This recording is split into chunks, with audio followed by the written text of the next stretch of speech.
Greetings, this is RevereSkye, RevereSkye's Essence. So we're going to see, can we cram this random ass conversation in 28 minutes? I wanted to talk about my personal experience with relationships and why I'm over it, okay? I think I have more fun watching other couples thrive or either suffer. Okay, either you thriving or you suffering, because if you don't have goals and dreams that you are building from, you're damn near suffering. Okay, like if you could sit in your house every day and just go to work and pay bills and you have not done anything constructive, meaning the leader of the house, whether that's the man or the woman, has not come up with some type of system where you do more than work. Like, if you don't have a self-sustaining bone in your body, something's wrong.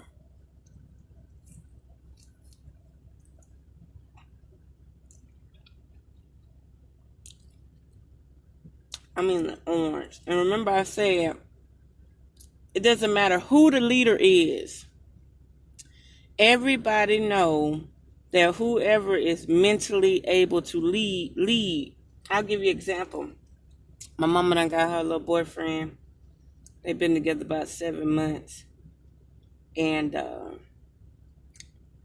they went back to Georgia. They left Florida and went back to Georgia for a little bit. So homeboy, out of his environment, he done went and got a job. He like 12 years younger than my mom.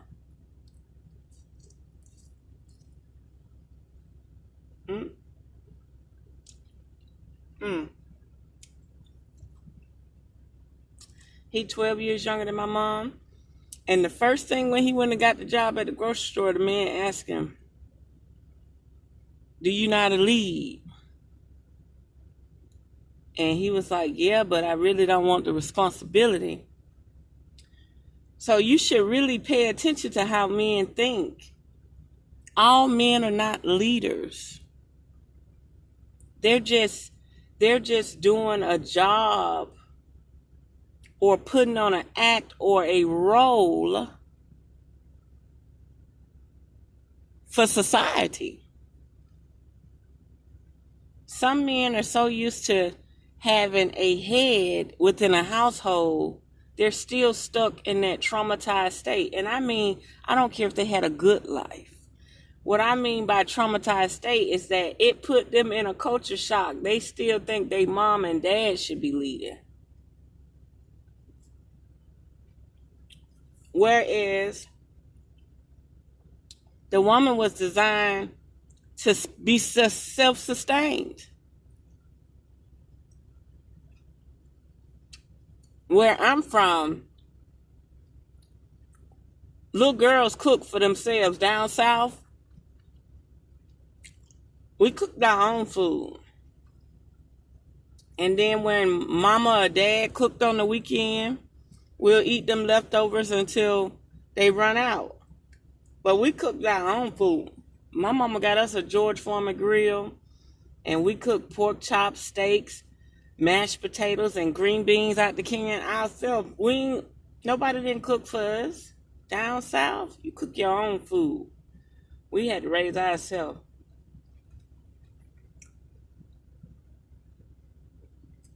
I'm eating the orange at 4 o'clock in the morning. So, by me being raised to fend for myself, cook, clean, wash my own clothes, hang them out. We had a brand new dryer, but we were still forced to hang out our clothes. That's right.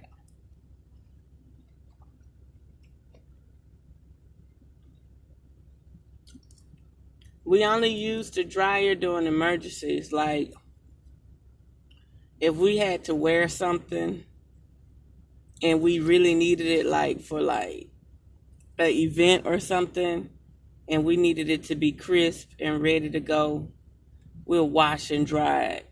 You know what I mean? Or if it stayed in the closet too long and we really needed it, we'll wash and dry it. Other than that, if we had a load of clothes for the week, they were going outside on the line if it wasn't raining. Even on a cold day, 40 degrees, them clothes were going out on the line. I smelled like outdoor every day, okay? I smelled like outdoor. So, as I grow up and I be around people that don't know how to change oil, don't know how to change tires, just live like they just came from under a rock, like they have no sense of direction. Like, you could meet a lot of people that have no sense of direction.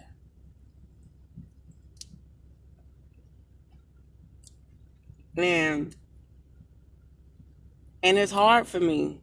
It's hard for me. I can't cope with it. I can't be around nobody that I got to tell them everything to do. I'll give you another example. So the little old man that be around me, I tell him to wash his mouth out.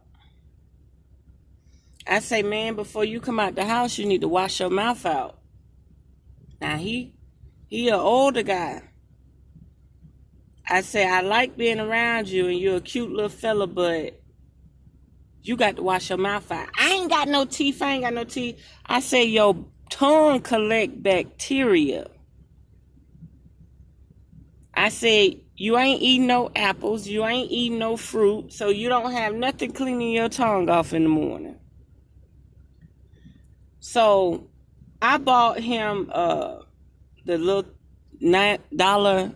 I bought him the little $1.25 kit at the dollar store.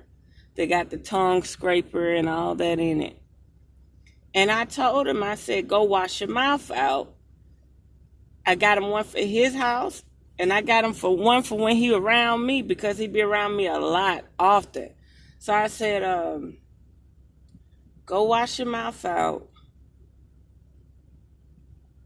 I got mouthwash at home. Do you know this man don't know nothing about scrubbing his tongue? And he been on the planet for over 70 years. So we in the bathroom. I'm finally trying out my his and her sink because I'm brushing my teeth. I said, now turn the toothbrush sideways and scrub your tongue. Like, you ain't even got to turn it sideways. Just scrub your fucking tongue. Stick your tongue out your mouth and scrub your tongue. Oh no, and you see how I sound now? Imagine what was going through me when I seen this when I seen he didn't, and you see how I just said motherfucker? Ishika Sky Portia Grant. RevereSkye's essence, don't do no fucking relationships. Ain't gonna try, ain't gonna pretend. You is not about to give me no fucking gray hair because you don't know how to fucking wash your tongue off. Do you know he pushed the toothbrush on his tongue once, twice, spit. Didn't lather the tongue up or nothing with the toothpaste. Did not lather his tongue, act like he was retarded. Didn't know how to do it.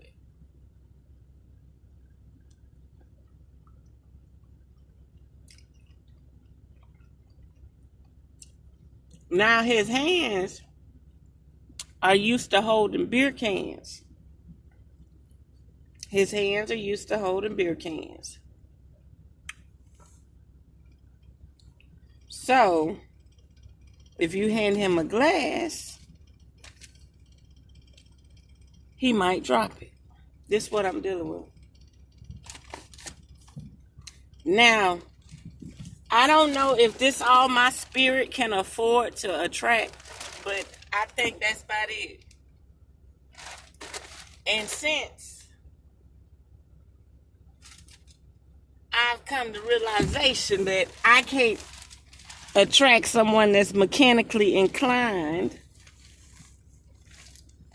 And then if I do attract someone that's mechanically inclined, he's less fortunate than me. And he might be stable and he might got his own business, but he got so many women that I'm just not enthused. You're not gonna compare me to these women. Like, it's just not gonna happen. And I like being around the older guy because I don't have sex like that. You understand me? So I could go years without having sex and won't think nan day of it. But when the Scorpio do decide to do something, it's on and popping. You might get a good 3 months out of me. Well, no, I might get a good 3 months out of you. Let's twist that, okay? But I'm having a problem with attracting people that are not worldly, and I can't stand it. I mean, I can't stand it. I don't know why my spirit, I don't know why my oversoul decide that. And this is even when I was 190 pounds, energized, vibrant, feeling myself. Oh no. A man will size you up from the beginning. And they're not looking at you like, oh, you a freak or you a hoe. They're looking at you like, aren't you married? Don't you have children? Aren't you occupied? I'll give you another example. And I haven't even told my mom this. So I make $10,000 a year with my business. I'm trying to grow it to $40,000 a year. Okay, $10,000 every 3 months. Now the company I work for, I made $84,000 or 80, somewhere like 82. I think about 84. So every 6 months I make a little over $40,000. So I made $84,000. And my little business, bless the little business, it made $10,000. And this year, I didn't accept no cash apps or nothing like that because I was like, if I got to pay taxes, you gon' like, the only people sending me cash app is friends and family. Ain't nobody, I am not doing business through Cash App. I only do business through Square. And I didn't do no flea markets. So this year, I'm going to incorporate the flea market back into my business, okay? The only reason why I slowed down on flea markets because they on that bullshit. They on that cash only. And since they're on that cash only, I can't call and say, hey, I'm back in town. Let me book a table for the week because it's cash only. So by the time I get there to buy a table, the tables I want are already gone. So that's no good.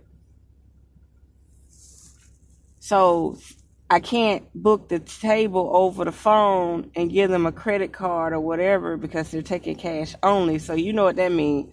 When you got a big facility, all they take cash only. They stealing the money. Okay? What I mean by stealing money, it ain't gonna be counted for. Period. Okay? Period. So back to these relationships. So I'm to the point, like, I get real disturbed, like, and I have people that I be around. To me, I feel like I'm a life coach. I'm a young life coach. Everybody I'm around older than me, and I keep it that way because I know how many years a person got to go through before they start catching on to just basic life. Like, y'all don't understand, like, people have to catch on to basic life. And between the ages of an infant and 37, it's just like men have not caught on to basic life. It's so hard. It is so hard. And you know, down south, you're so used to women with a fully furnished house, pictures on the wall. And then today you got people sleeping on air mattresses. Like, I don't want to go to your house and you got a couch and an air mattress. You don't even have a dining room table. Like, it's disturbing. It's disturbing. It's like they're living for the moment. These type of people, my spirit just said recluse.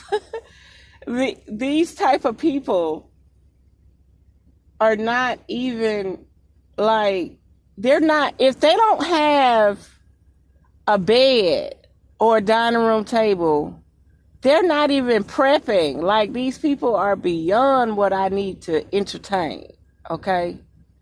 They're not prepping. They're not fending for themselves as if they would have to survive several years. You understand?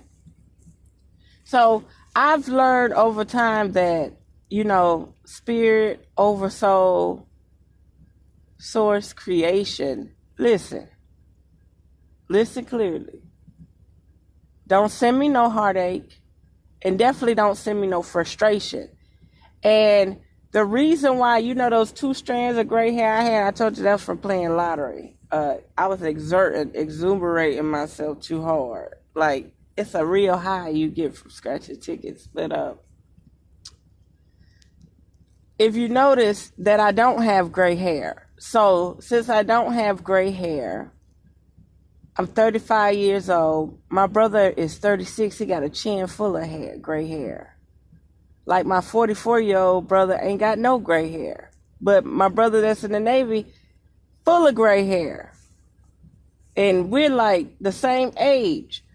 And he's stressed out. He's stressed out. Got 4 children, a wife. He's stressed out. I'm not stressed out. And why I'm not stressed out? Because I would cuss your motherfucking ass out. I might even say, who fucking raised you? Like, ain't no way. Like, where did you come from? Under a rock? Like senseless. No sense of direction whatsoever. And I told you it was very disturbing watching a man that didn't know how to lather his tongue up with a toothbrush. He just pushed it once and pushed it twice. He would have been better off doing like women with no teeth in their mouth. They get the toothpaste, put it on their tongue, and then they start swishing around their mouth with their finger. Like, even I got teeth, but I still rub my gums with my finger and go around in there, you know. And I'm like, man, hey, I would cuss your ass out. Just take me home, take me back where I'm coming from. Just leave, just go, because I don't have time. I do not have time. Do you understand? Like, that's like you telling somebody to help you move something or stack the car, and they put 3 boxes in there and say nothing else fit, when in fact you could turn the box to the left or the right, put the other box in there, turn it to the left or the right, and turn the other one to the left or the right. Like, that's like putting food in the refrigerator and they say nothing else fit, instead of moving the stuff over. Like, I can't do it. I cannot do it. Like, there's no sense of direction with these people. And I don't know why, being in this matrix, that's all I've been attracting. I mean, maybe it's hereditary. Maybe my mom was the type to attract people that she could tell what to do or something. You know what I mean? But, I'm over it. Like, I got so much that I need to do that the person that I encounter need to be teaching me something. Or like if you go cut the grass I don't have to stand up. Like, I'm giving you $40 to cut my grass, but I got to stand over you and make sure you do it right. I might as well go out there and push the lawnmower myself. Like, if I got to tell you, you missed that patch, like, you don't see you missed that patch, seems like we need to be going to the store buying you some glasses. Like, I just can't do it. I just can't do it. I can't do it. I can't do it. I'm stress-free. Believe it or not, I'm stress-free. And I will start screaming. If I get flustered because a person just, it ain't clicking. They weren't raised right. It ain't that they weren't raised right. They were not raised with a sense of direction. Like me, I could open up a box and I don't have to read the instructions. I could just see the first page where they just show how all the parts connect. And I can pretty much put the bolts and everything together without even reading the directions, right? And here we go. Like, I mean, I don't understand. Like, no man never just opened up their toolbox and taught them nothing. Like, who lives life like that? Like, I done chainsawed trees. I done axed wood. Like, how, y'all need to get out the city. Y'all need to get out the city. Y'all need to know what it's like to have to drive 20 miles to the nearest tire shop and change your own tire. When I was little, my mama said she had a Grand Marquise. I was 11 years old, and my mom gave me $20 a week. I mean, I was balling. She gave me $20 a week. And she said, if you could change the tires on that Grand Marquise, I'll let you drive it. So I went out there, and I had jacked the car up before I cracked the nuts. My mama come out there, and she the type to scream. She said, baby, let me tell you something now. You don't crack nuts with the tire off the ground. She said, lower the car back down, and I'm going to show you how to crack the nuts. So I was a little girl, so she knew I couldn't do it with my hands, so she put the 4-way lug tire thing or whatever it is on there, and she told me, now put your foot on it and press it. And that nut cracked. It unloosened. So I uncracked all of them. Then I raised it up, took the tire off, and put the other tire on. Then I changed all the tires because she had other tires on the rim. And one tire needed the whole tire replaced. And she told me, you get that crowbar and you start popping that rubber off that rim. So I popped half the rubber off the rim, but it was so hard for me to pop the other side of the rubber off the rim. So one of her little strange little friends came over, and he pulled the rubber off the tire and put the other rubber on the tire. And we mounted that tire back on, and he made sure all the lugs were tight. You know, they was just checking behind me. She said, well, for you to even jack the car up, she said, I'm going to give you the keys. Yep, I was 11 years old, and I got $20 a week. And because I cleaned, I washed the dishes, I washed my clothes, and I made straight A's. So it was what it was. So I drove my Grand Marquise for a whole year. But she taught me how to drive a stick first. Well, she didn't teach me. I watched her. All I did was watch her. And then I started saying, well, let me shift the gears. So I started shifting the gears with my left hand. And as I shift the gears with my left hand, it got to the point where I was like, well, let me drive. And she'll let me know, like, baby, I ain't got time right now. Or if she did have time, she'll let me get over there and drive. And once she seen I wasn't burning the clutch out, and that I knew how to downshift instead of pressing the brakes. See, that's another thing. Everybody want to use their brakes, but the engine will break itself. The engine will break down the motion of the vehicle itself. So once she realized I knew how to use the engine to slow the car down, oh, I was out of there. She couldn't even get in her own car. And that was young, okay? So me being in a life where I was always hands-on, I was raised around mechanic shops.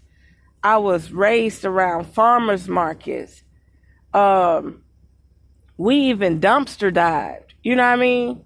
Like, if you got rabbits or you raising farm animals, why would you let them throw out all of this food and not take it home to your animals? Like, it's just crazy. It just belittles me, my mind, to just see people not experience in no form or fashion. Like, now, if you're raised in a big old city, you might be more experienced with understanding swindlers and why to stay away from people and stuff like that, right? Whereas I was in a environment where grandma was canning tomatoes and all types of stuff. Like, my grandmother doesn't even use a pressure cooker. Like, all her lemon and lime preservatives, she said they have enough acid in them to the point where all you need is a hot jar and piping hot filling to go in the jar and just close it. It ain't about to create no bacteria. I've been eating her canned foods my whole entire life. Never got sick. So it's just, you got to know what you gonna do. You got to be raised around the people with the experience. And not only that, you got to be an observer. I watched my mama drive that Toyota station wagon for years, okay?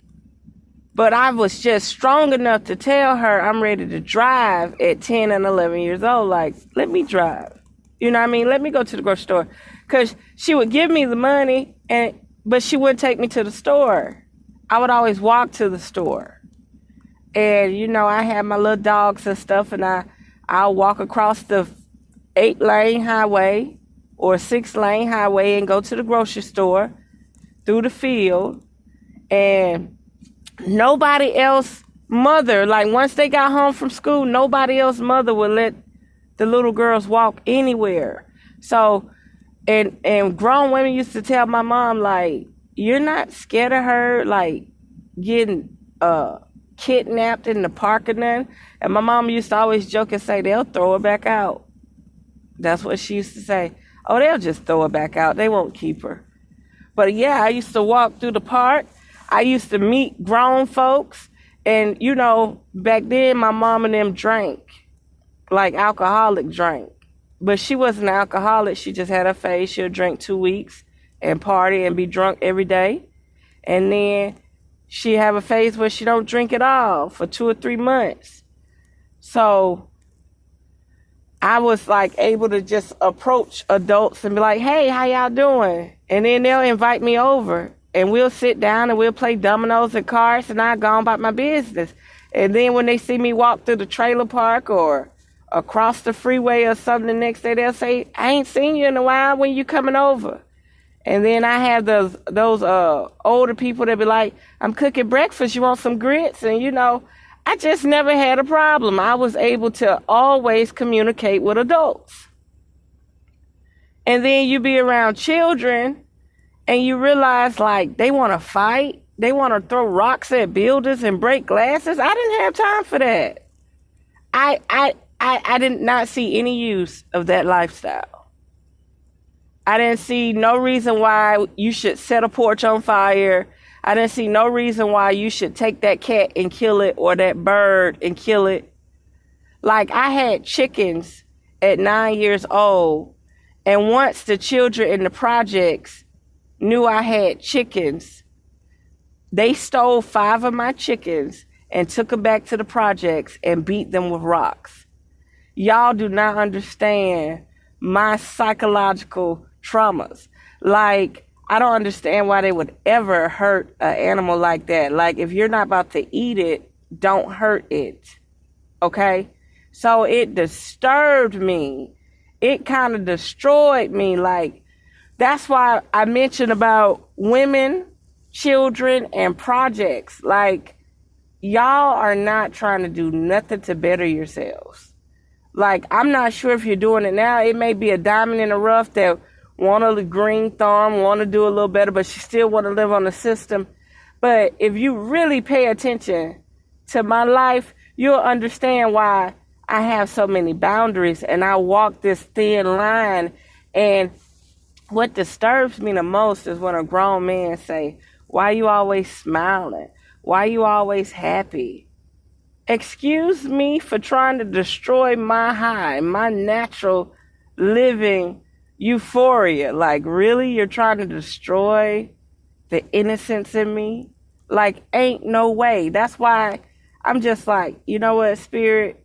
So I know for a fact I do not have to walk the path of what society want me to walk. Just stay in my lane. Okay? You could flirt here and there, but truthfully, I ain't studying nan motherfucker, okay? None whatsoever.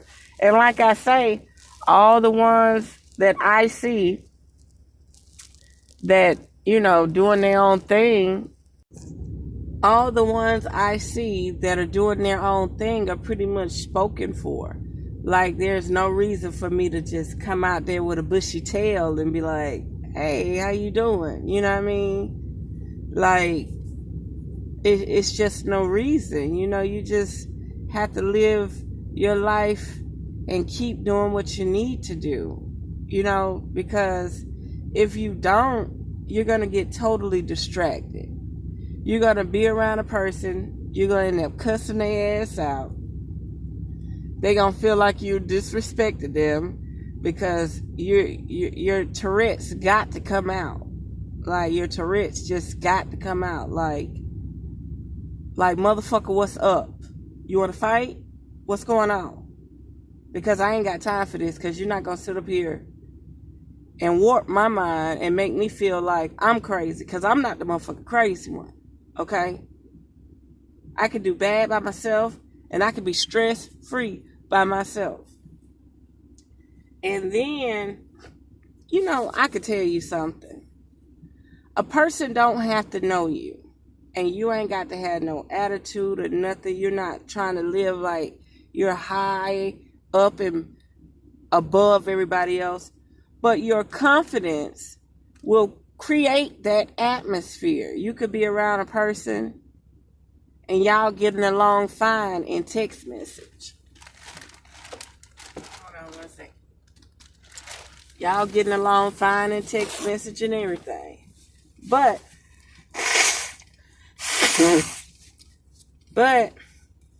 as soon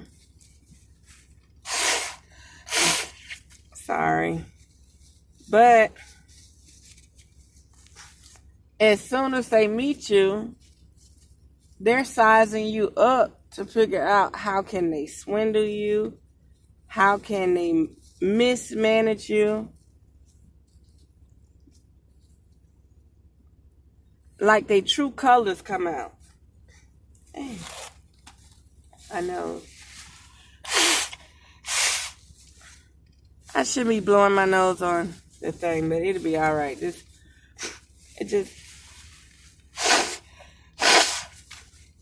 it out, girl.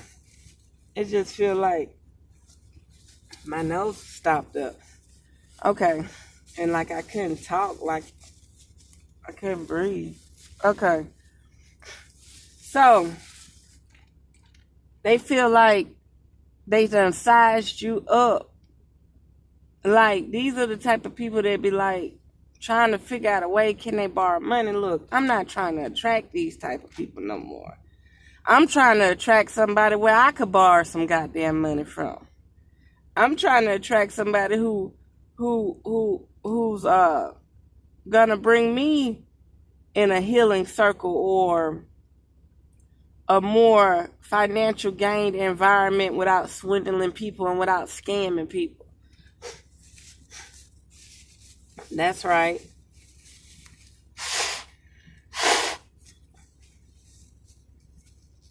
That's right. So, I just don't understand. And like I say, I don't mind having sister wives either, but I'm not the one to have sex like that. Okay? I don't mind cuddling, I don't mind spooning, but I don't have sex like that. Like, and then if I do have sex, I might have sex once and may not think about it for another 6 months. And I guess, let me get some straight. People are attracted to me. People do want to be around me. But once we see how we think, like, I really don't want a do girl or a do boy around me. Okay? I would rather if I need help, I would rather hire somebody that's capable of helping me to do what I need to do. And then go back to being around somebody that could think for themselves. Does that make sense? And for some reason, my fingers spread and I put the back of my hands together and lock my fingers. I'll have to show you this mutra, what I did to describe what I'm looking for.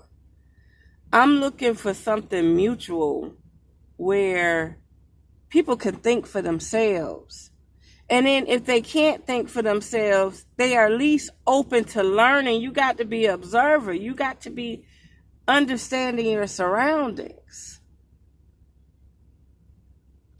If you're not an observer, understanding your surroundings, like if you see me do something, like let's say if I'm doing a certain process to put plants in the ground, like I would prefer these plants this type of way.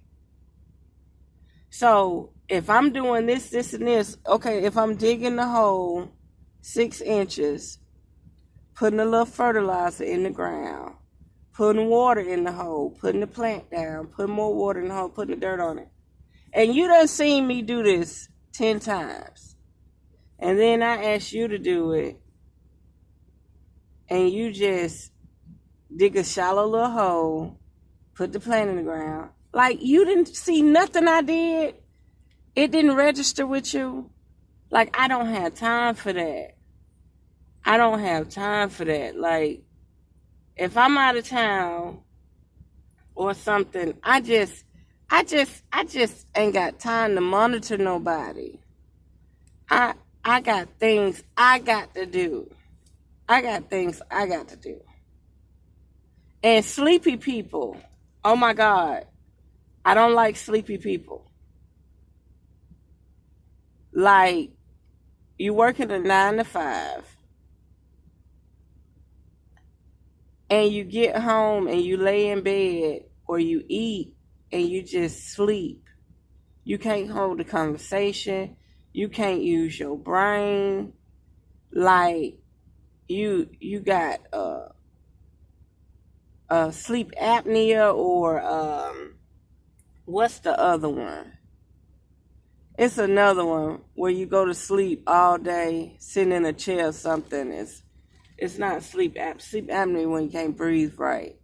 But, like, you just sleepy. You can't hold conversations.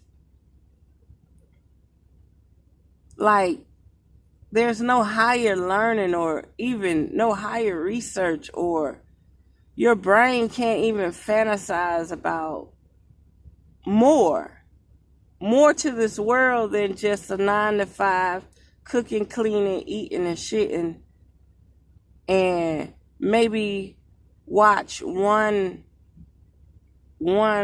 housewife TV show, and then you just sleepy, you just boring, and then you want to have lazy sex or something. Like, man, I can't be around no sleepy people.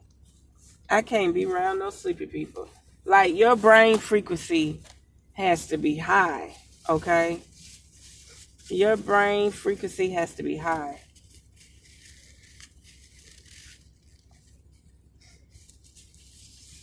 I just can't do it.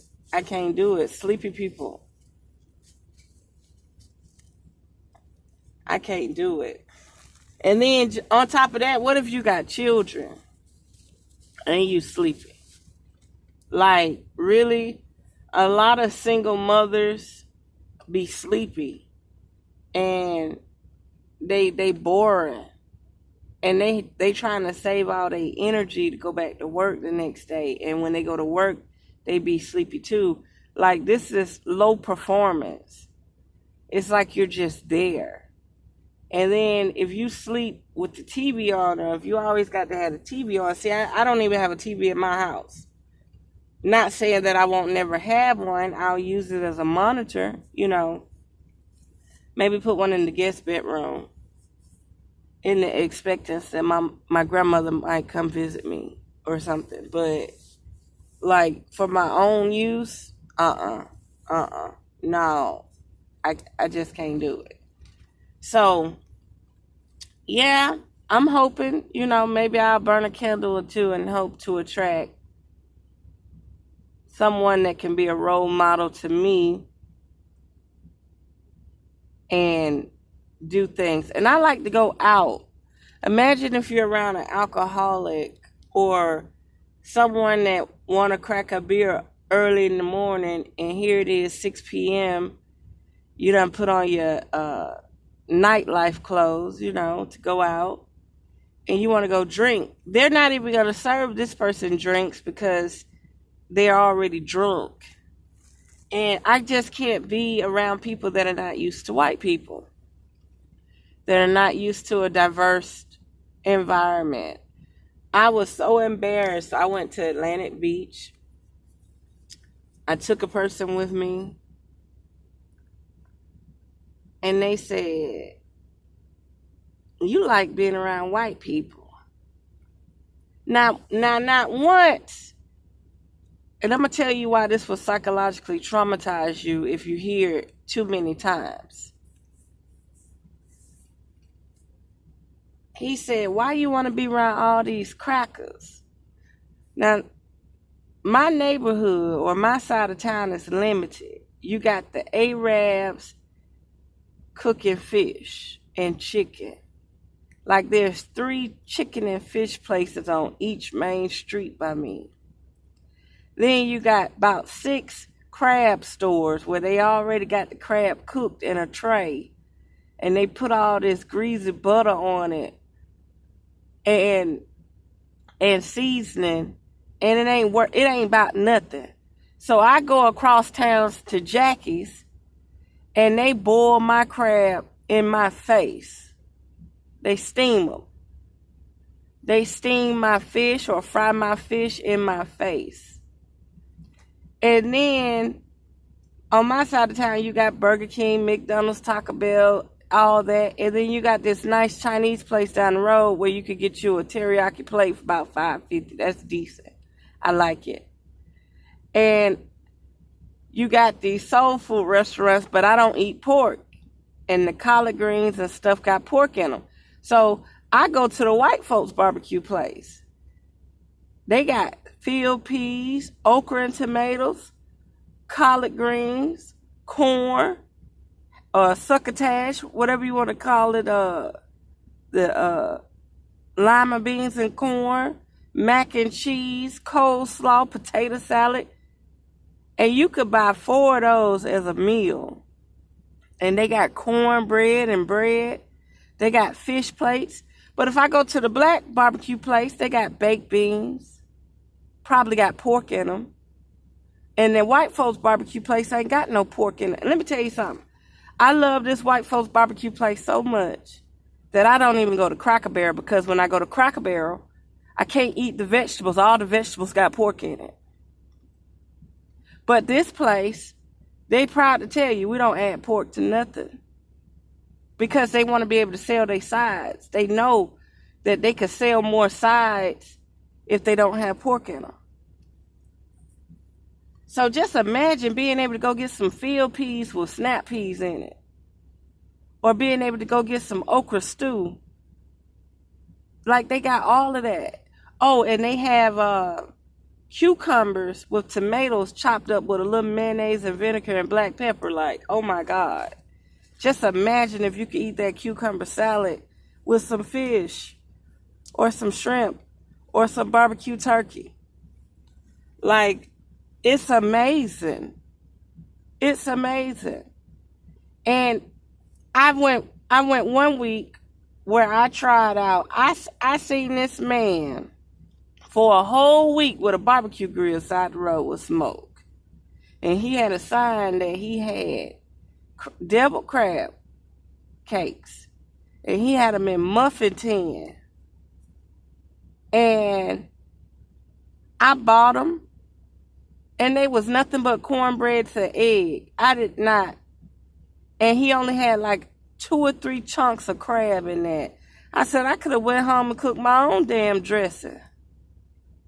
And then he asked me did I want chicken, and the chicken looked like it had been gnawed on, like stuck to the grill, and when you pull it from the grill, it was stuck. So he asked me did I like the chicken. He put a piece of chicken on a piece of bread, and he insisted that I take it. And then when I handed him the money for the devil crab cake, he wanted to take out extra money for the chicken, and I didn't buy the chicken. I told him I didn't want no chicken. And it was like he was trying to force it on me.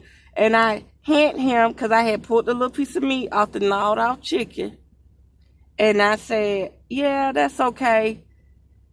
And he was like, how you like it? As if I was going to buy it. I said, no, you could take this back. I need my money. And then as I was going down the street with the crab cakes, they didn't have no damn crab in them. They should have been a full thing of crab with a binder like cornmeal or something. Not cornmeal with a nibble of crab and a big ass piece of boiled egg. Like, oh my goodness. So I went to another barbecue shop, and this lady looked like she balling. She got the trailer, she got the works, she got a building, she got the trailer, she got the monster truck.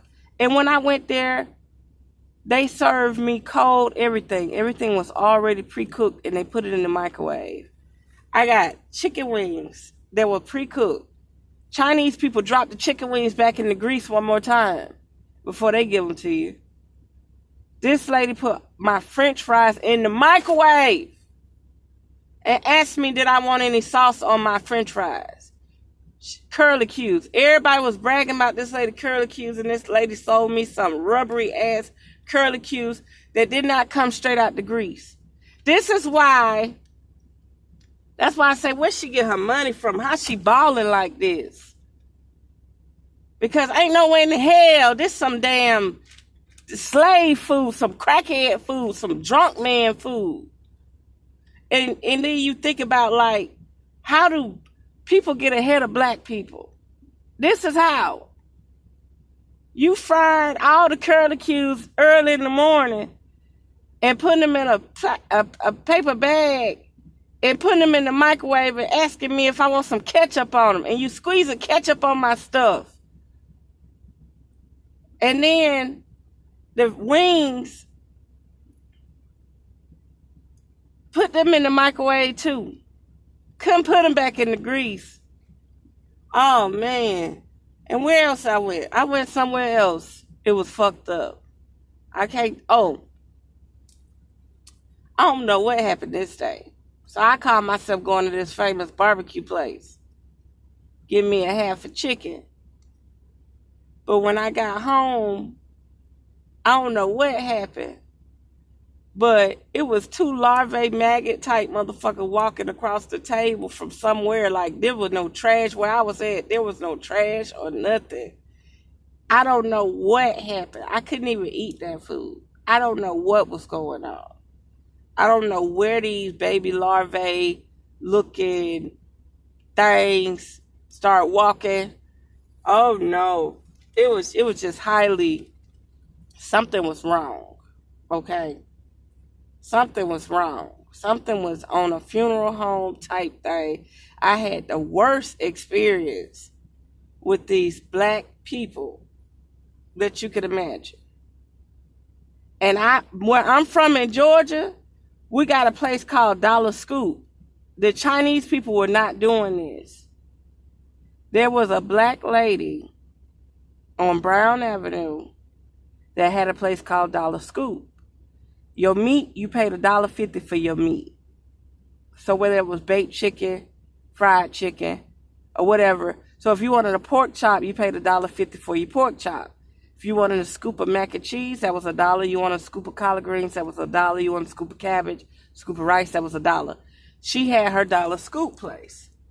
She put Church's Chicken out of business. That's right. People would go down there and to the Dollar Scoop place. She's still open. And once the Chinese people seen that this lady was thriving with a Dollar Scoop, they start putting it up everywhere and marketing a Dollar Scoop. So from lunch hours, from 10:30 to 3 o'clock, they had the hot bins out there, and you could get a scoop of noodles, scoop of this, scoop of that for $1. And then they probably had something like an upgrade, like fish or shrimp, and you pay more for it. But yeah, the Dollar Scoop is a trend. So I've always been around black people that cooked, and the stuff was fresh. And then to come to a city with a million people, Jacksonville has 1 million people, but these black people, it just ain't it. It just ain't it, and you can't eat it. But once, I'm a worldly person.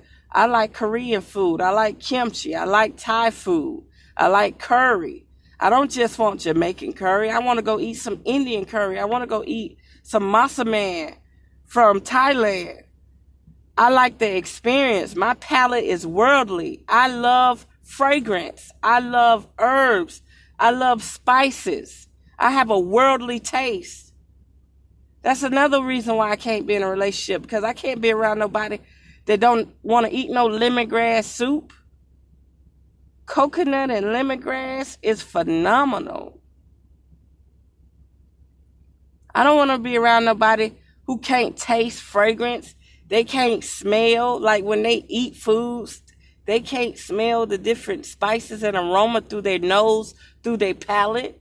Like, it's disturbing.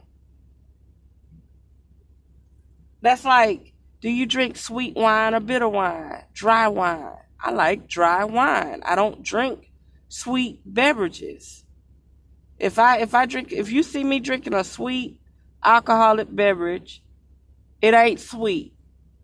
Ginger ale, lime, or lemon, and whatever liquor I want to put in it. And believe me, it's going to be enough lime and liquor in there to cut that sugar. Like, straight up. I don't know. I was the only girl, and like I say, I got a worldly nature. I got a worldly palate. I desire things differently, and I can't be in an atmosphere that has 70% white people and somebody saying, you just like being around crackers. I'm going to give you another example. This dude took me out on a nice date. I wouldn't have never expected. Like I said, I had on a bonnet and a house coat. And I was in a Mercedes that had a bunch of dents and dings on it, and it was rusty. Like, this Mercedes so rusty. Like, the ceiling was falling out of it and stuff. I still have it, because the car is a sports car. It's nice. It rides. It done took me a good 3 years. Okay? And he said, hey, baby, how you doing? So we was talking and stuff. He was like, let's go out. So I told him, okay, let's do. I didn't want to go to a black person club. I'm not about the thuggeries. I'm not about standing up, posting up, mean mugging other people. Can't approach and talk to nobody because they woman might be across the room waiting to approach you and snap or whatever. Like, you that niggas and bitches just be fucking around on each other. You don't know. Like, you'll see two side chicks at the club, and they'll be with their side piece. And she got a man at home, but she in here protecting her side piece. Like, I've seen this stuff. I've experienced it. I don't want to be a part of it. Like, they all know each other. They all sleeping with each other. Like, it is disgusting. So we went out. First, we went out to eat. And we went to Jack Spice. Excuse me. Let me move this air. We went to Jack Spice, an Indian restaurant. And he's talking with this lady. He doesn't trust anything that my palate desires. He was like, you order what you want. I'm going to talk to the lady and see what I should order. Big no. I've already made up my mind that I'm not going to talk to you no more. Like, straight up. Like, he ordered me a bottle of wine. We fine dined. He ordered chicken. And he had a whole half a chicken. And it came nice with lime juice on it. Onions, pickled onions and stuff. And he ate 2 pieces. And he was about to give it back to the lady without offering it to me to take home. That was disturbing too. So I don't want to be around no man that throw away food like that. I could have gave it to my neighbor, my chickens, my cats, anything. Like, there was no reason for that chicken to go to waste. And it was on the bone too. It was solid, like thigh, breast, leg, wing, a half a chicken, seasoned to perfection, and all separate. And he didn't want it all. And his nose, I know y'all hear me blowing my nose stuff now, but I'm in the air. But his nose kept being stuffy and stopped up. A lot of men today noses are stuffy and stopped up like they got allergy problems. And so we fined and dined and everything. Our meal came up to about $70. And I had all the trays, taking them home, you know what I mean? Because I couldn't eat the way I wanted to eat because we was going out. So all that food went home. We didn't have to order like that, you know, but he told me to order stuff and he wasn't eating it. You know, he just ate chicken. He just ate meat. He didn't eat no rice, no potatoes, nothing. He just ate the meat. And that was disturbing. And so we went out. Now I'm in the beach scenic.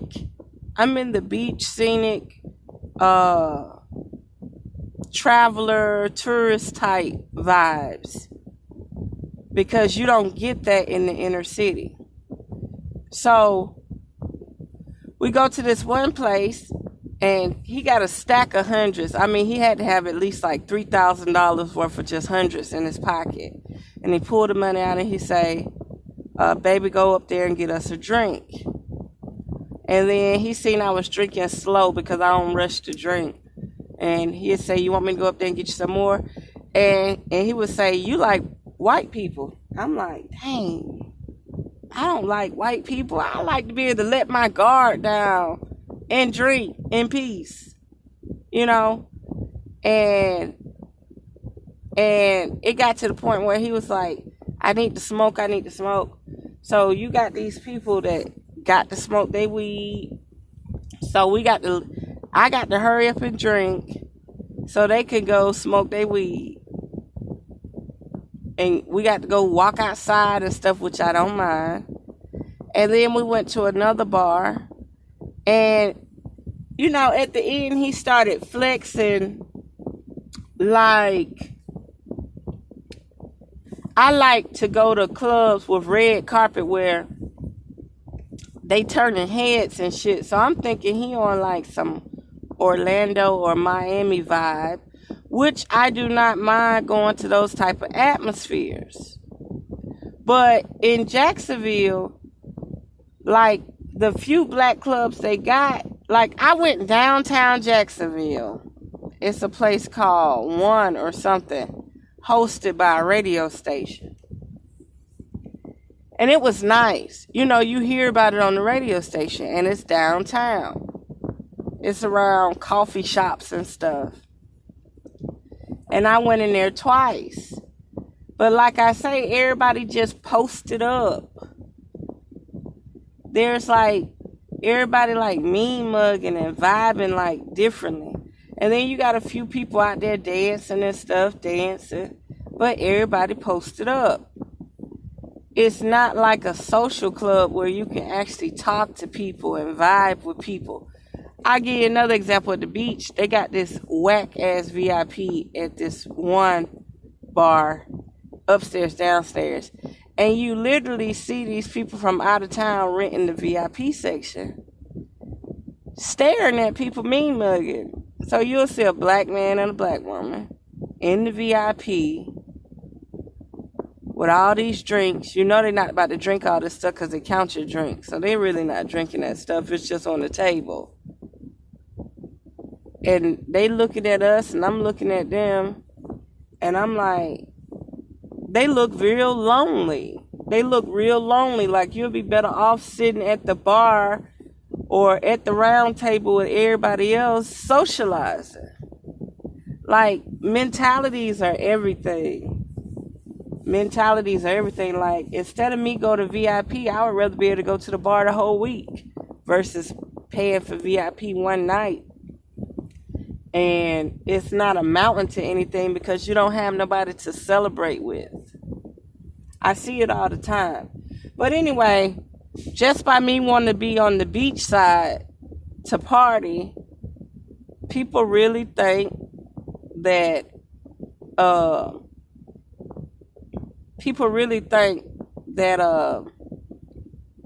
I cater to white people over just being able to let my guard down a little bit. You know what I mean? Like, I just don't see that at black folks clubs. Like, I like strip clubs, but where I'm from, the strip clubs have pool tables. But these strip clubs in Florida don't have no pool tables. So the only thing that's entertaining you is the stripper.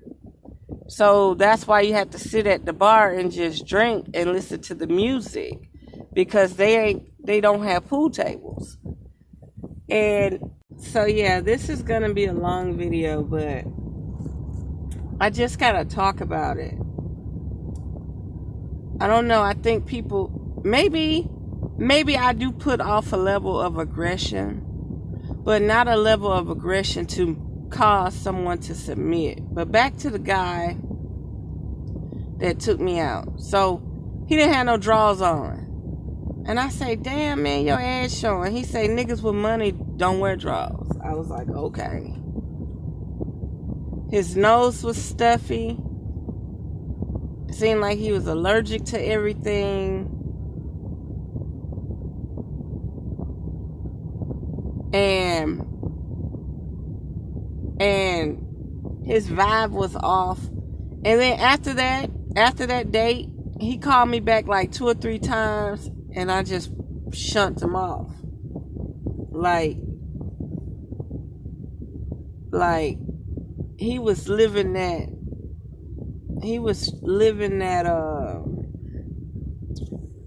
that video vixen type thug life mentality. Like, I just couldn't stand it, you know. It was just, he was living a fantasy. Like, the music that was rolling through his head, he was trying to hash out that reality.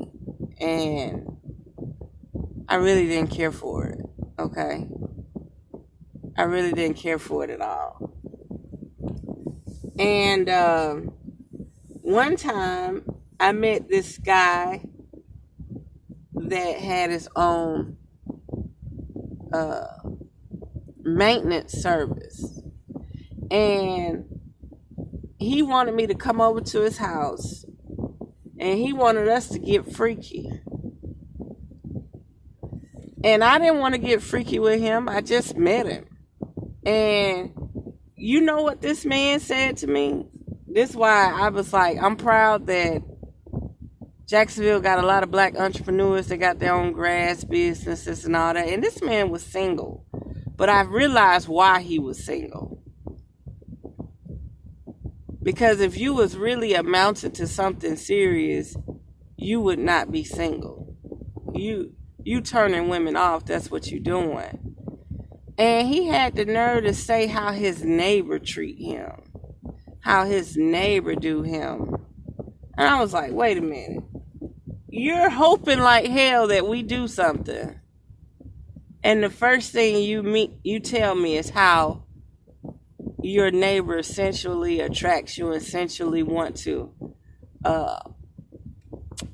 like sexually motivate you, stimulate you. I said, man, if you don't take me home, you know, we had went out on a date. I said, if you don't take me home, no, you didn't. Just explain to me how your neighbor treats you. Oh, no. And then one season I wanted to have a baby. And I decided, again, this person approached me. I didn't approach them. This is what I attracted. So this person and me wanted to have a baby. Like, we was hanging around with no commitment.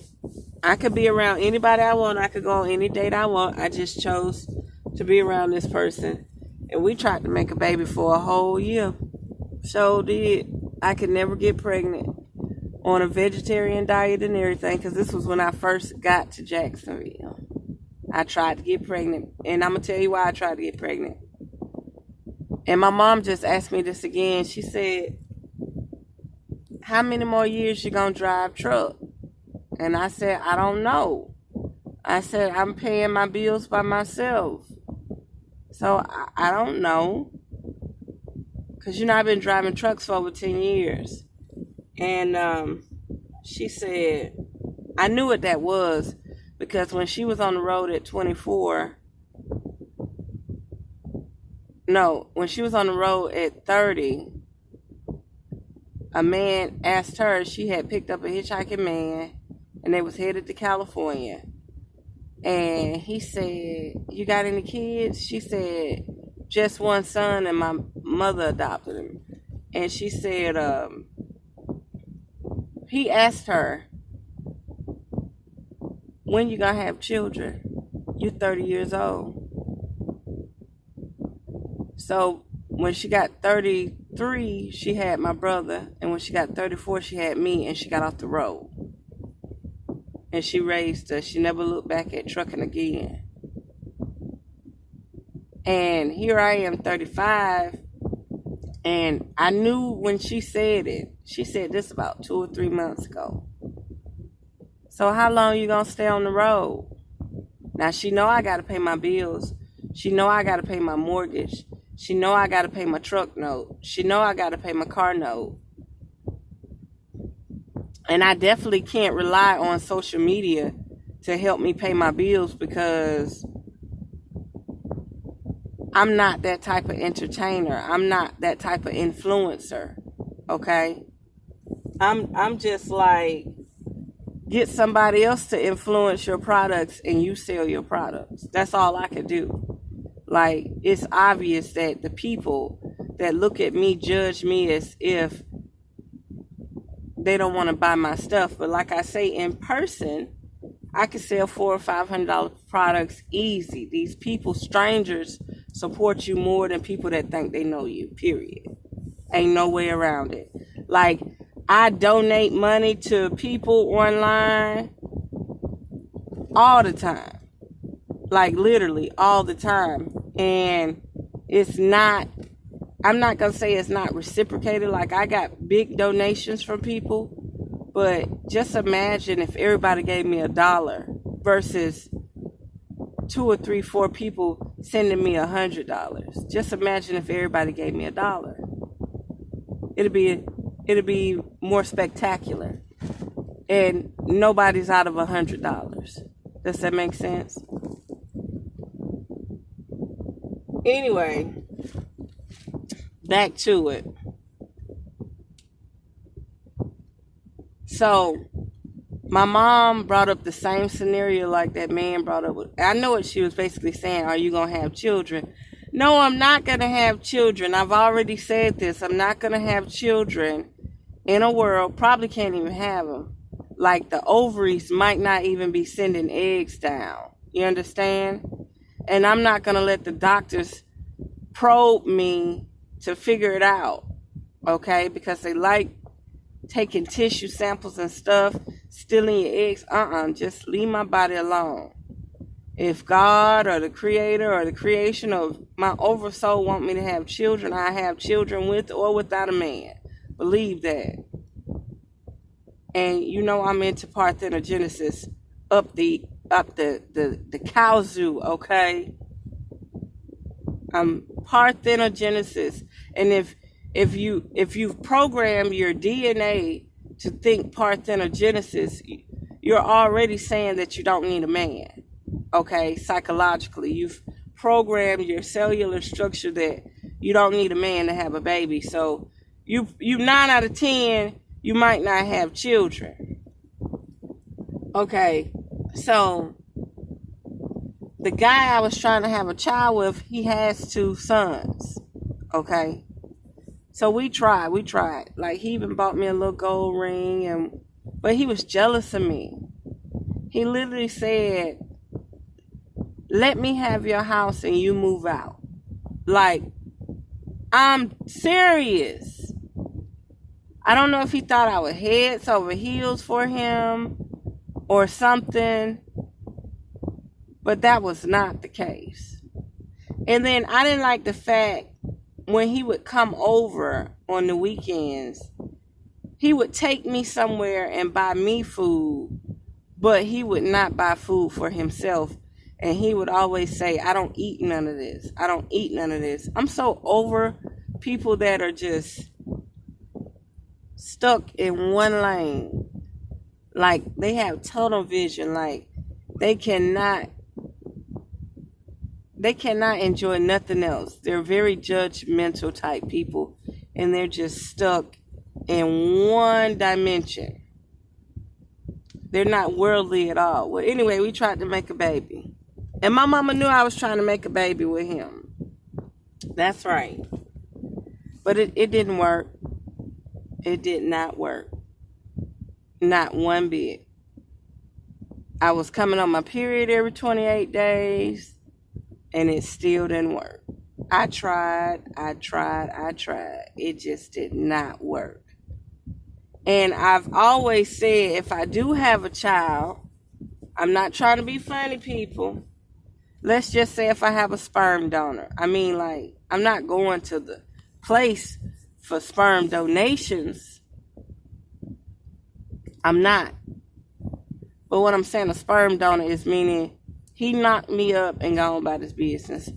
And I said, I'm fine with that. Like, as much as I want the perfect family, the perfect homestead, and be about that life, if the man mentally is not like that, I don't want him raising my child, period. So he'll just be a sperm donor. Because me and my child are going to live that farm life. Okay? Yes, I would like a man that can provide to the point where I can maintain a homestead. I would really like that. Okay? And I'm to the point now where I'm like, well, damn, I don't mind being a sister wife. But like I say, I don't have sex like that. So they would think I'm weird. You know what I mean? I would be a sister wife, but let her sleep with him. How about that? Like, we might make a child together, but I really probably won't be having sex like that. Does that make sense? Like, I'll make the child and we'll raise the child, but she could do all the fucking and arousal, and he liked me more than you. She could keep that. She could have all of that. Like, my mind is trying to do more. So I just, I tried to make a child. Even when I was younger, I tried to make a child. It didn't work out right. And when I did get pregnant, I got pregnant in my tube, and it like to kill me. I was bleeding inside my body because first of all, I knew when I got pregnant because I felt car sick, motion sickness. And I told my mom, I said, man, I feel motion sickness. Like, soon as the sun come up, I was sick as a dog. I didn't throw up or nothing, but I was in the motions. And I was talking to this guy in a wheelchair, and I said, he was like, you could take this pill, and it'll knock anything out of you that's wrong with you. It was some type of antibiotic. I took that pill, and that pill loosened that spot up where that egg had got on that tube, and it popped through a hole, and I was bleeding inside my body. That's why I say my dad don't like being around me, but he always there to save my life somehow. Like, if my dad show up, something about to be wrong, and he there to save my life. My mama ain't there. Like, my mama raised my whole life. She'll never like check up on me. But if my dad show up, it's to get me out of some shit. Like, he show up at the right divine timing to keep me out of some shit. And he come to take me to work one morning, and I said, I'm not feeling good. So I didn't even go lock the door when he left. I was feeling that bad. I was sweating. I was hot. And something told him to turn around. He came back in the house. I was butt naked. Like, literally butt naked on my bed. Cramped up, sweating. And he said, if you can't go to work, you need to go to the hospital. So he called the ambulance. The ambulance put a sheet on me and took me to the hospital. Come to find out, the lady say, I'm pregnant and I'm bleeding inside my body. So they told me that I had a baby, and it popped through the fallopian tube. And we know why it popped through the fallopian tube, because the little dude in the wheelchair gave me a antibiotic pill and told me it'll knock anything out of me. And it did. It knocked that baby slap out of that tube. So I wouldn't have been able to have the baby anyway, because they would have removed it. If it would have grew big, they would have removed it. But I heard that was a common thing anyway, that the sperm would go past the uterus up into the tube. That's very common. So it's good to know when you're ovulating and when the egg is down, so you don't have that problem, okay? And that probably traumatized me and shut my DNA down to the point where I don't even want to have children, because children can take your life, right? But again, like I say, if the guy does not have that homestead mentality, I don't want no parts of it. But he could be like my grandfather. My grandmother had that homestead mentality. She wanted 40 acres and a mule. She wanted fishing ponds. She wanted an orchard. And my grandfather made that happen. He loved her. Even though they fussed and argued, he loved her. He desired her. And I haven't found that yet. The people that I meet, family probably didn't leave them nothing behind. They're just not attracted. You got this social construct molding and shaping men and women of what they should desire or what they should want. So I haven't had time to attract that. And you would think, being in the trucking industry, that you would meet a single man that want to settle down. Like, two of us together making $60,000 a year is stronger than one of us making $80,000. And you would think that by now, me being on the road, that I could attract a single man that want to actually settle down, and I cannot. Like, I got my own home. I'm not talking about what I just purchased. I mean, I have my own home where I could lose everything and I could go back to Georgia and live perfectly. Okay? So I have my own home. I don't even really consider the mobile home I'm paying mortgage on my home. My home is in Georgia. Okay? In the hood. That's my home. So I have my own home. I have my own vehicles. Meaning, like I said, I could lose everything. And I still have a home. I still have a paid-for car. A paid-for van. Like, I just don't attract that. I'm telling you, men think that I'm taken, married, and have children every time they run into me. And when I say I'm single, no children, and own my own home, they don't want me no more. A lot of people are attracted to people that already have something. And then when I do meet a man that want to talk to me and we holding conversation, they don't know anything about survival, prepping. They don't even own a home. Like, people in the trucking world live in their truck. They homeless. Like, this one guy say he make $15,000 a week. And he go to the casino like a high roller and gamble it all up. Another girl I know, she got a boyfriend she been with for over 12 years. And her father called him a crackhead, but I think he do powder or whatever. But he always say, she with that crackhead and he ain't gotta work. So she tricked her family into moving her to Texas. And she lived with her dad for about 6 months. Saved up buku money. I mean, she make $35 an hour. She said she would never get with this guy. So her dad co-signed for her F-150. And I said, as soon as she get that pickup truck, she's going to go and pick up that dude that you say she's not dating no more. That she kicked out. Soon as she got the pickup truck, within 2 weeks, she towed his convertible back on a dolly. And moved him and his dogs into her condo, gated community in Texas.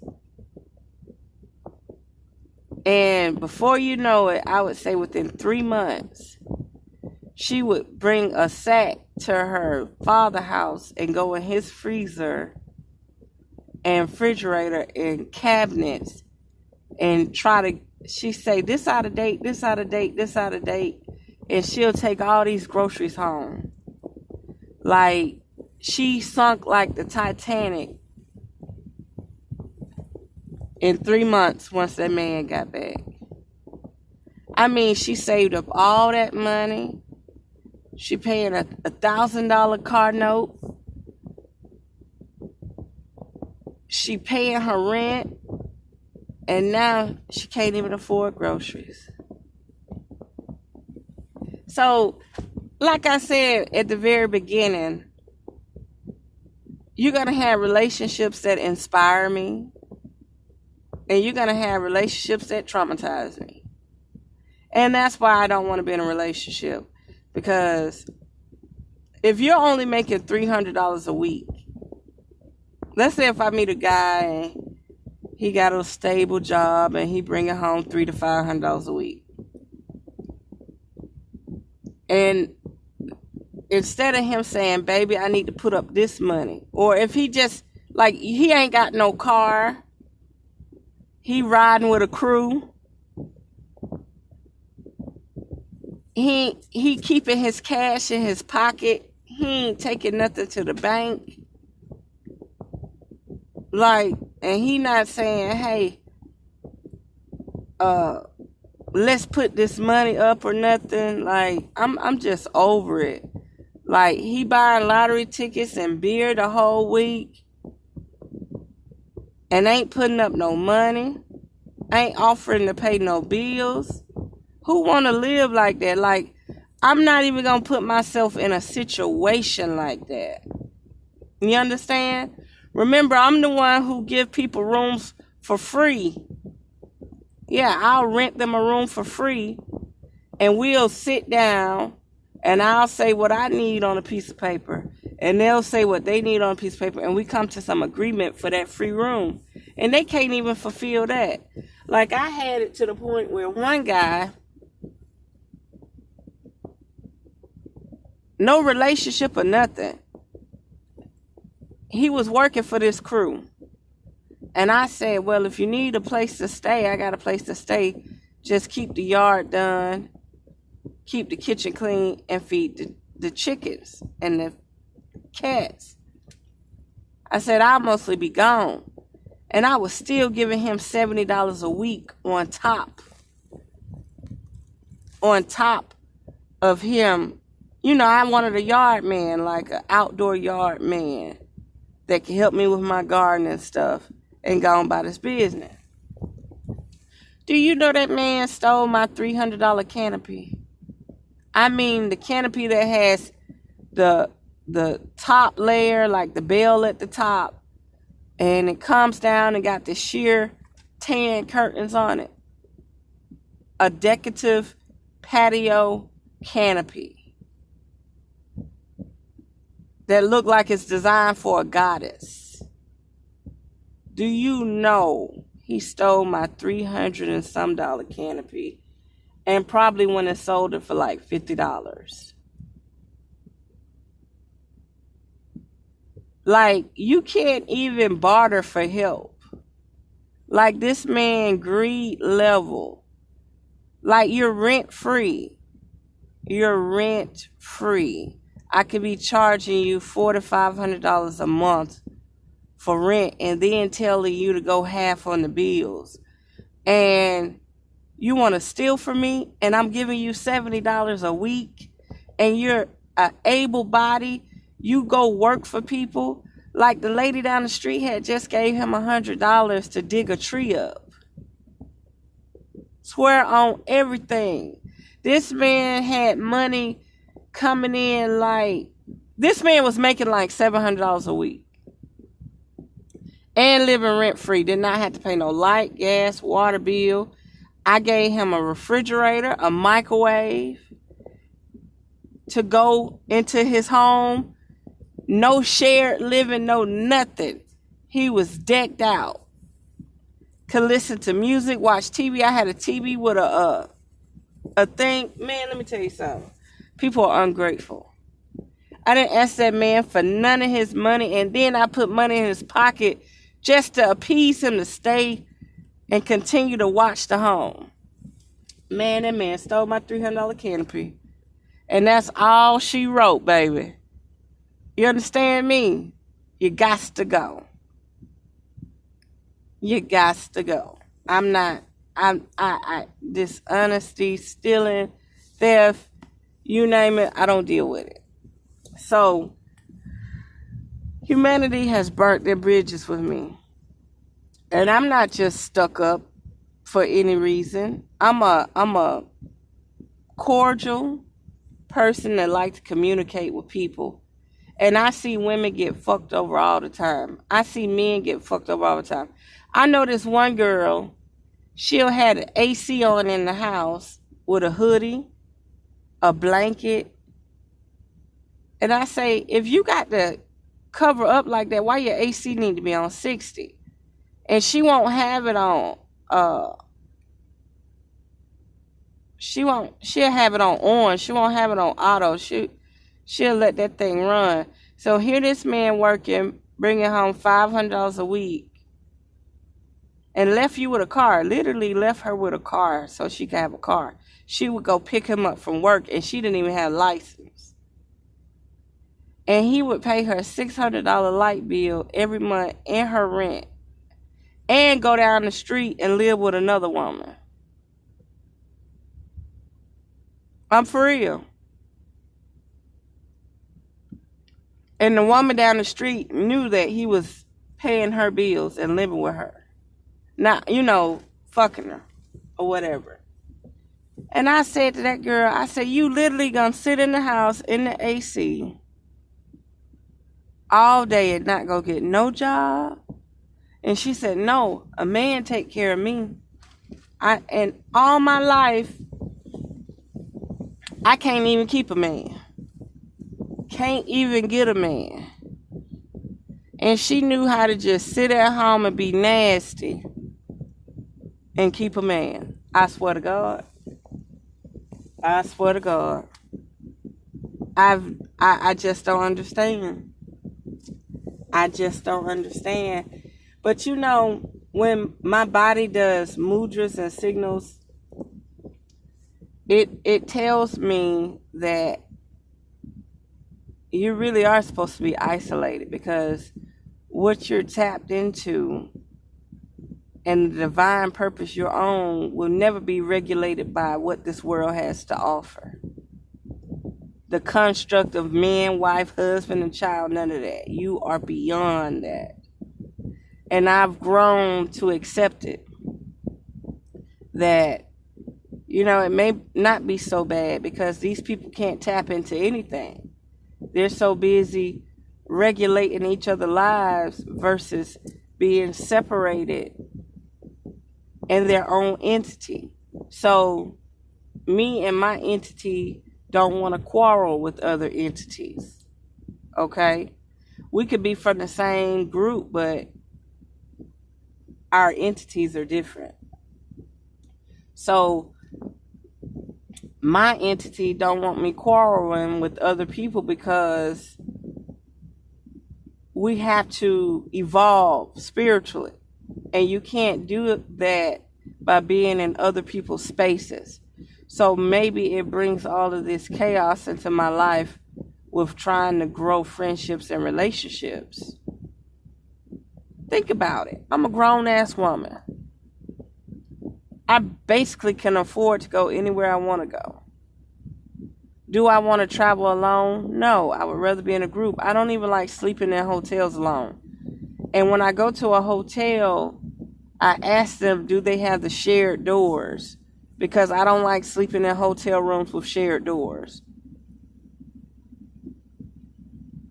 I'll sleep in my car.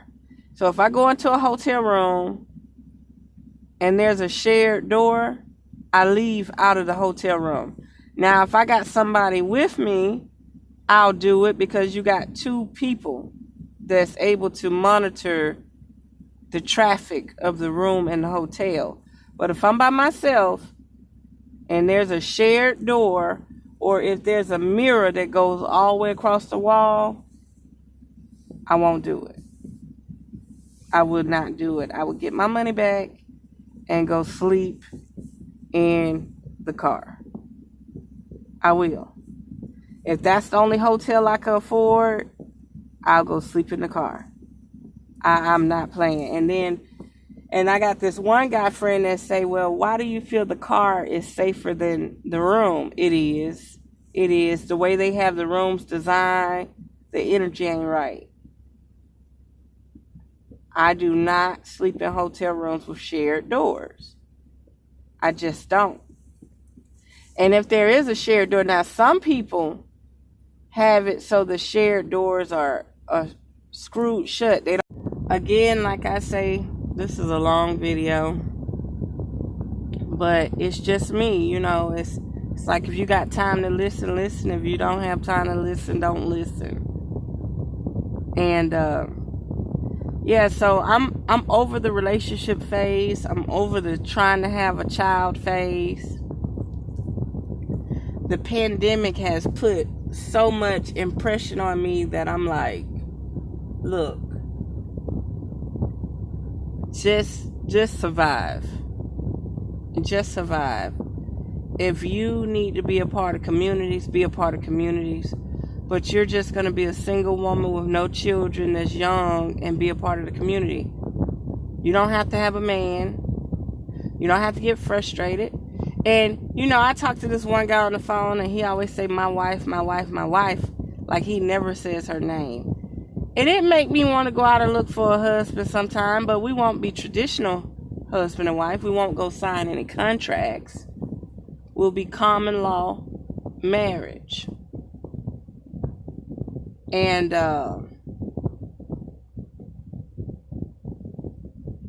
it inspires me. And he always say, Sky, you need a baby. You need a baby. I said, well, who you gonna give me the baby? You know, I joke with him. He married, but I still joke with him like, is you gonna give me the baby? Is you gonna knock me up? You know, but we fuss too. We fuss like husband and wife. We don't even flirt with each other. Literally, we do not flirt with each other at all. We just talk about our childhoods, our teenage years, our adult years, fucked up situations, you know, shit, our life. And when we get down to debates, we end up fussing and stuff. And I'll say, I'm getting off this phone, motherfucker. I'm not going to stay on this phone with you. I don't agree with you. And, you know, anybody else that I don't agree with, I just won't talk to them no more. Like, if we clash like that and we don't see eye to eye, I just don't talk to them no more. But I have a few specific, we could clash and disagree, and I could still talk to them. But as a few, if I clash with them and disagree with them, oh, they're marked for life. I don't fuck with them no more. But, yeah. I'm not sensual, and I'm not affectionate. I'm clingy, and I'm obsessive. Like, I could be obsessed with a person. But my obsession has nothing to do with love or control. My obsession is just, oh, I finally found somebody I can let my guard down a little bit, and I become very clingy and over possessive, maybe. So I've learned that about myself too, that I have a separation disorder. So if I do find somebody I do want to be around, I will put damn near 110% effort in trying to be around them. And I notice the red flag. I'm calling them, they're not calling me. I'm calling them, they're not calling me. So when that happens, I have to reflect, and I will sabotage the whole friendship. I swear to God, I will sabotage the whole friendship so that I won't get my heart broken. And I do it every single time. If the person not thinking about me, not calling me, I'll give you another example. So I met this guy, and we've been talking on the phone, and he'll text me, hey, can I come over? And I'll see the text message and be like, you know how you can respond in your head but never send a text back? I'd be like, hell no, motherfucker, I'm tired. I ain't made my bed up. I still got stuff on the kitchen counter. Like, that's my excuse for saying no. I don't respond at all. I just disappear from the text message. And plus, after 7 o'clock, what you doing coming to my house? I ain't got no TV. We can't do nothing but drink, chat, or fuck. And I'm not doing that. I'll drink with you, but I'm not about to be romantic with you. We're in a pandemic. I'm under quarantine, period. I'm just not about to be romantic at all. And he'll show up. Like, if I don't respond to the text message, he'll just show up. Straight up. And he'll show up. And then I'll look at the camera and I'll be like, this nigga done showed up to my house. Didn't call or nothing. can I come through? I don't say shit. I just disappear, don't respond no more. And he'll just show up. But I let him come in, and we sit down and drink, and then we'll go outside and smoke a cigarette. And then one time he said, "You want me to spend the night?" I just bust out laughing. Oh, I bust out laughing. I was like, nope. Like, because first of all, see, if I would have took a shower before he got there and, got all my private shit put up, I can't turn my back while nobody in my house. I don't trust that shit. I feel like everybody in lack. Everybody in lack, and if they catch you slipping, they gonna take what you got. That's right. I got a man right now that trusts me. And he say, "Baby, go to the ATM and get this out. Give me the password, everything." And he said, "Baby, how much money left in there?" He be want me to rob him. I swear to God, he want me to rob him. But I won't rob him.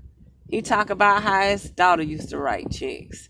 He talk about how his ex-girlfriend used to write checks. And he give me the card. And he say, "Baby, go get this much money out the bank." And he be wanting me to rob him. I just won't rob him. Because I have a business.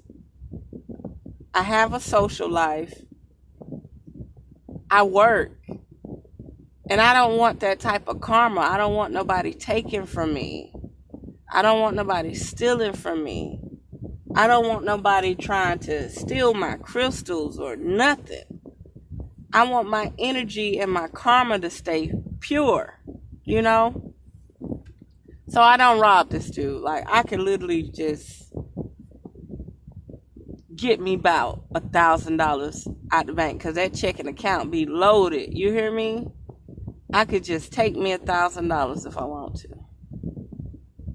But I just don't do it. Like, he want me to do it, okay? He want me to do it. I know he want me to do it, because only a fool would tell you that his daughter wrote checks and he didn't press charges. His ex-girlfriend wrote checks and he didn't press charges.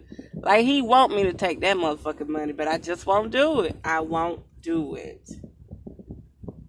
And, yeah, I'm like, I feel like I got the gift of gab. I do socially mingle, okay? I socially mingle, but I have not found what I desired. I have not found what I've needed. And people too tired, people too sleepy. They ain't got no stamina, they ain't got no mental motivation. Their frequency in their brain ain't there. And their conversation can only go so far. Like, you can listen to a person have a high level of conversation, and you can see how they have to dumb themselves down to talk to somebody else. And I'm tired of dumbing myself down to talk to other people. I'm tired of dumbing myself down to actively be around people. So I just choose to be by myself. And again, I'm not an entertainer. I'm not an influencer. Even though I influence influencers. Believe it or not, I influence more influencers than I influence people myself. Because I guess I wasn't there to attract that type of crowd. I make more money in real life than I do on social media. That's why I be laughing at, wow, damn, I really can't sell my own products online. I got to get somebody else to sell my products online. It hurts me a little bit. But I'm fine. I'm fine, because just like a client I got that's now a friend, but still a client, our friendship never stopped them from spending money with me. And he said, "Sky, baby, your community is in person." He said, "Those people that search for entertainment online, those are not your people. Those are not your tribe. He said, your tribe is in person.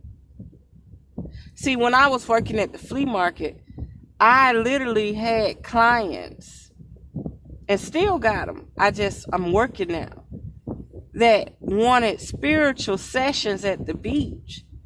I was doing spiritual sessions at the beach for $75 an hour. So after the flea market or during the week, when these people go on their hour break or before they go to work, we would do spiritual sessions. I'm not doing it. The pandemic throwed everything off. Okay? From making $3,000 a month at my own business, being self-sustained, to having to go get a job because I wanted to save money.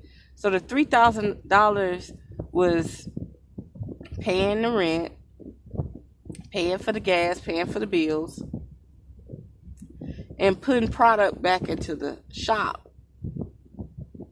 But when they told me I could not go in my shop for 2 months and I still had to pay rent, I had to do something else. I knew then that social media wasn't getting me paid. I've posted advertisement on Instagram for years and never amounted to anything. So when I see people dropping products and clearing $100,000 or dropping products and clearing $20,000, they just got the gift of gab. I don't have it. I don't have it. It's something about my spirit wanting me to learn how to utilize small money and not quick, fast money. I don't know what it is. Uh-oh, my phone ringing. It's daylight.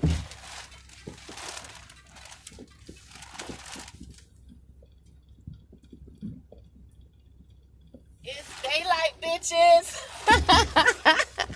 Hold on, let me see who calling me. Oh, it's spam. Ain't nobody special. Yeah, so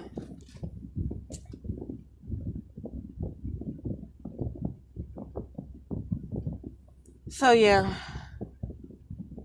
that's it. I don't want to put myself in a situation where I gotta cuss men out, cuss women out. So I just stay to myself. I'm over it. I don't want to train nobody, school nobody. And like I say, women with children ain't trying to fend for themselves. And men,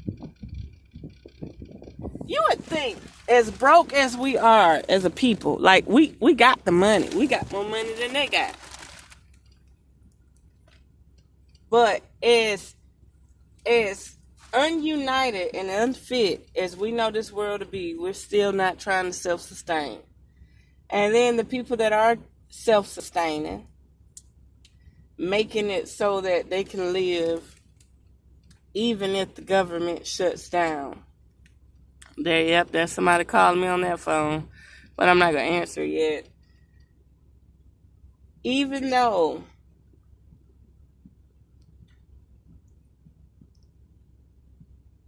we live like we're on rations, it just amazed me that nobody's trying to be self-sustained. And I see all these black people come together for elegant events. A fashion show. Like literally, they just coming together for a fashion show.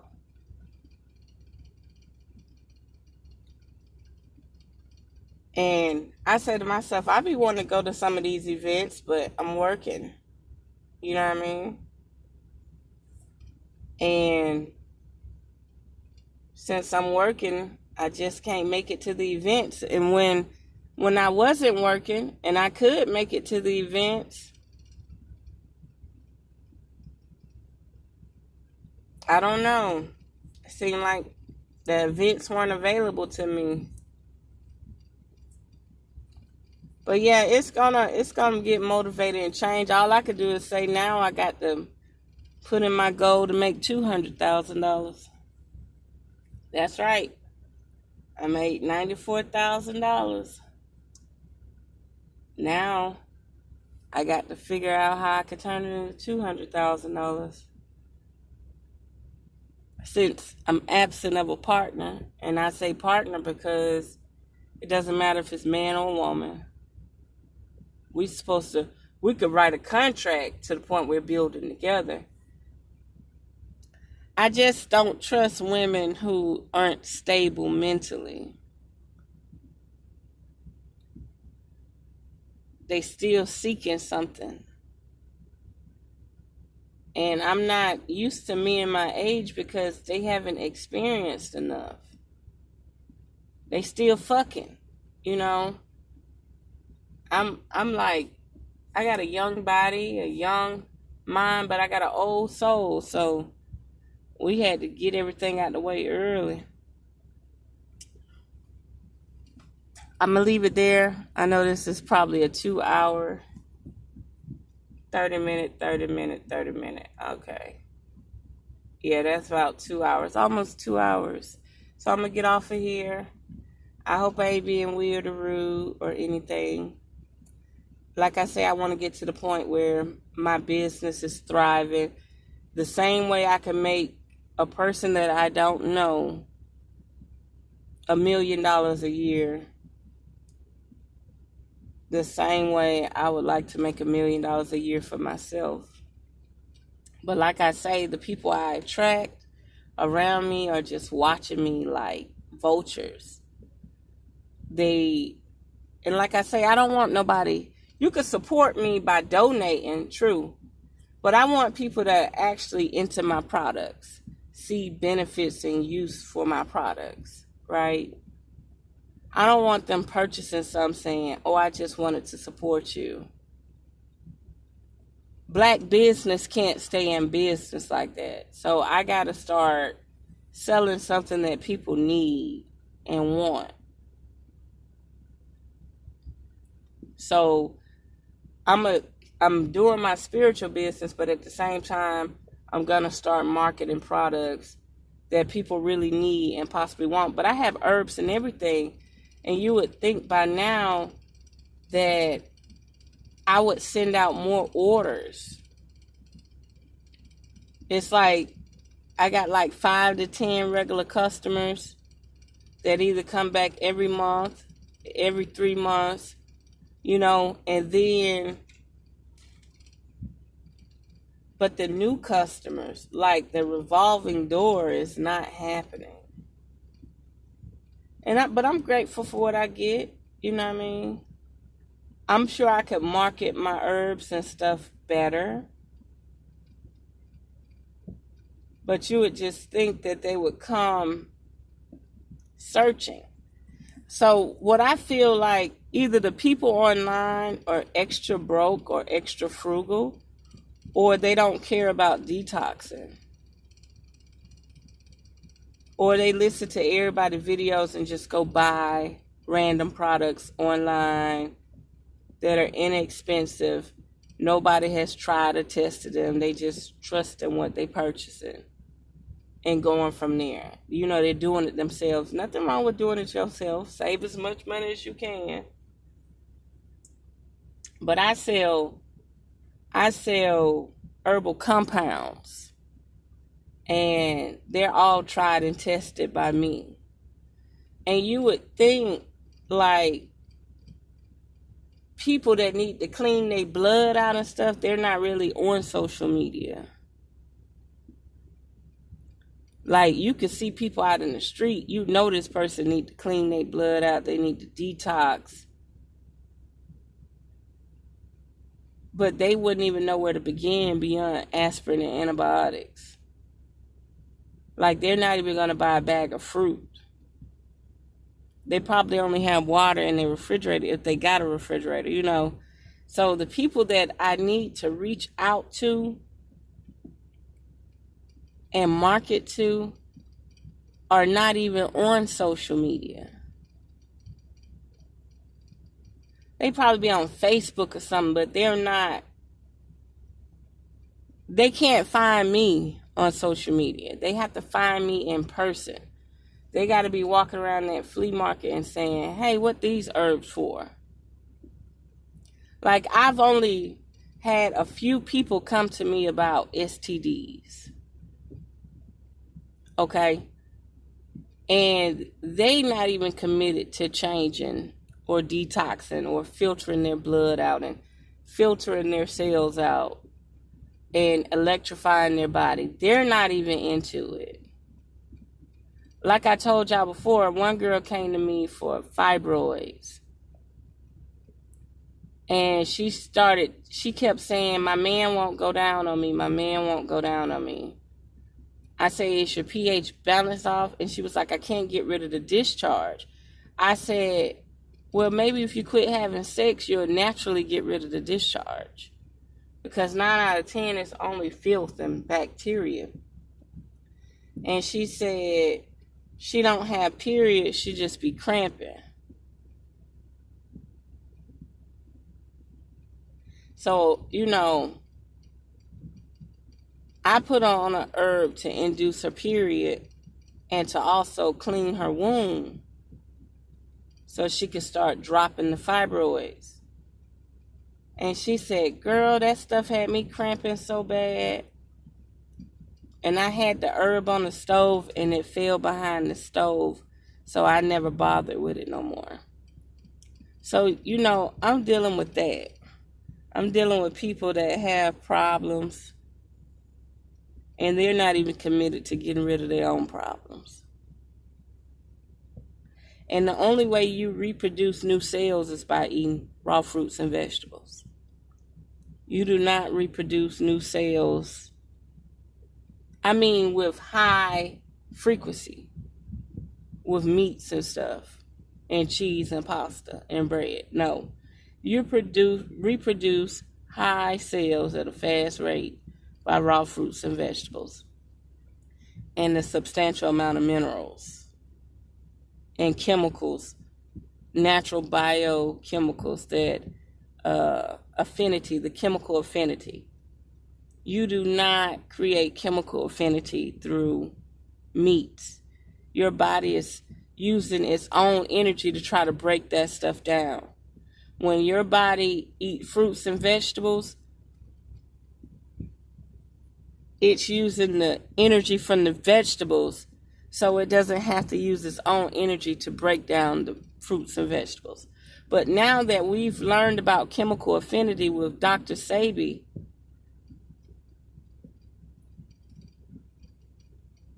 they planned this a long time ago. I remember when my father was on the phone and I was at this grocery store. I was probably around about 16 to 19, probably even 21, I don't know. Somewhere between there. And I said I was buying grapes, but none of them have seeds in them.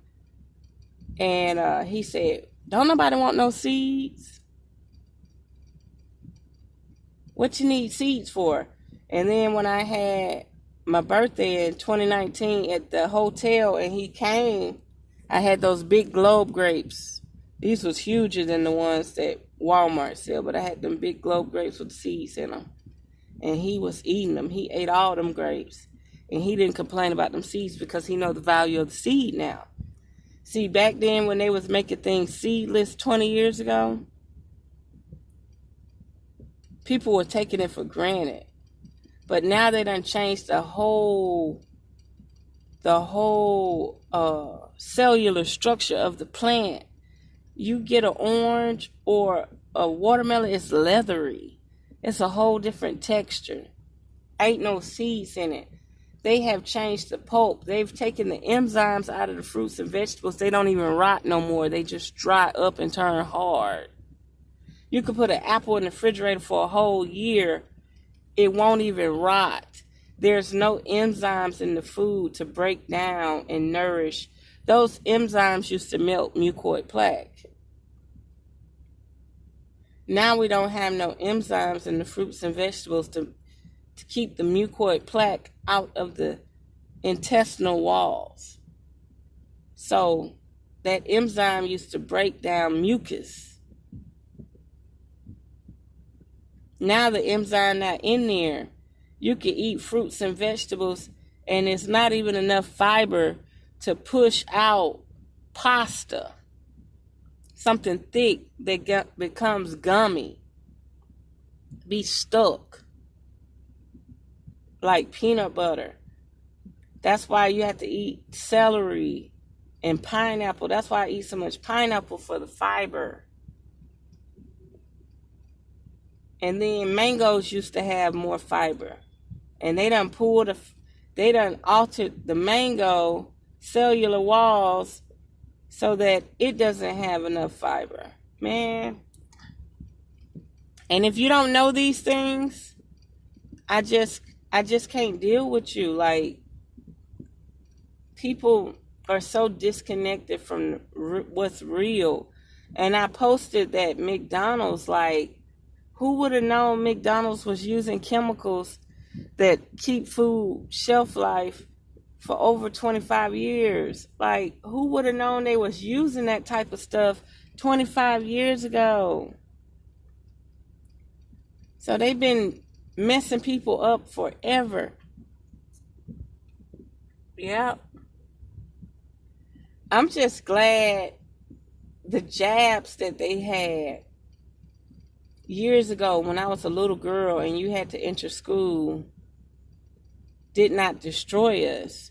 Because I know some women back in the day said they would send a group of girls in, black girls in, when they was little, and they would be sterile. None of these women would have children. Like in these small little country towns, they didn't want their towns overpopulated with black women babies, like children having children, like at 14 and 15. And they would sterilize them. They would send them in the doctor's office and sterilize them. And none of them could have children. So sometimes you're lucky, sometimes you're just unlucky. So there we have it. Unearth the magic. The truth will definitely set you free.